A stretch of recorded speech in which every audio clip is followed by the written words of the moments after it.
Author's note: Elijah is a historian and linguist. The characters in this story would speak Bosnian if it were taking place. The Timekeeper's Burden. The Wrong Turn. As I wander through the labyrinthine alleys of Sarajevo, the whispers of the past echo through my mind. The weight of my actions settles heavily on my shoulders, like the stone facade of the grand mosque that looms before me. I am Elijah, displaced in time, and I am tasked with a most profound duty. I am the guardian of time. I must ensure history unfolds in the way it is meant to. Some days I witness the rise of civilizations or the birth of a new age. I have seen technological discoveries and been in awe of humanity's achievements. However, I have also been on the other side of history. Tragedies that must happen.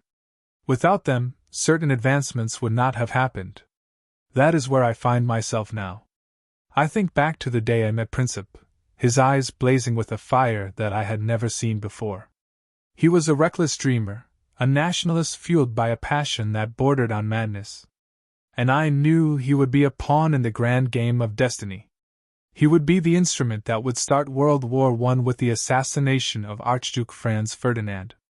The streets of Sarajevo seemed too narrow, the sound of the muezzin's call to prayer echoing through the alleys like the whispers of the damned.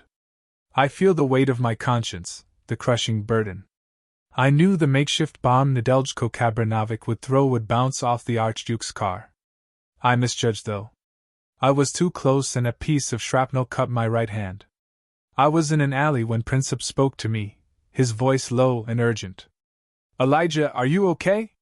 "Yeah," I said as I removed my jacket. "It's not that bad."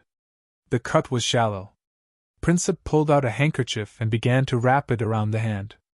"All the time I have been alive without aging. I can still get hungry.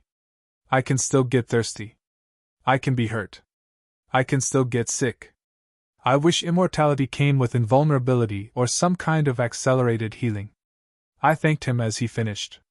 "What are we going to do?" Princip asked in a near panic. "We are going to become my friend," I told him reassuringly. "But Kabrinovic, his grenade." I put my hand up and cut him off. "It bounced off the car."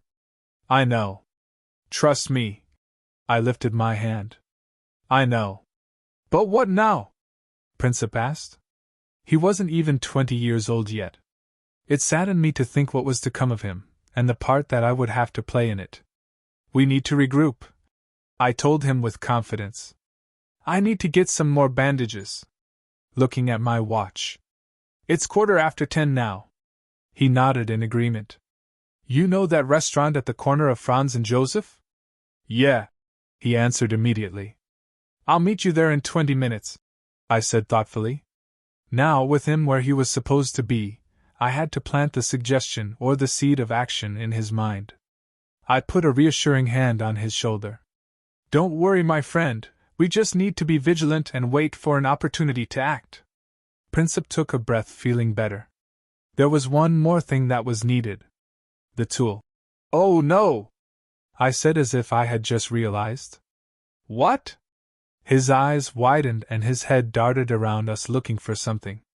"I forgot," I said, bringing his attention to me. "I have my gun. I don't need the doctor to ask me any questions about it." I looked at the young man. "Can you take it for now?" He nodded in agreement. I handed him my FN 1910. He took it and slipped it into the pocket of his coat. After that, he hurried out of the alleyway. My wound and his field dressing were fine, so I moved quickly out of the city. I did not want to be anywhere close to this city in about half an hour. About 20 minutes later, the Archduke wanted to visit people who were injured by the earlier attack. His driver did not have the correct route and took the turn at the corner of Franz and Joseph. I was just outside the city when I looked at my watch. 10:43 it said.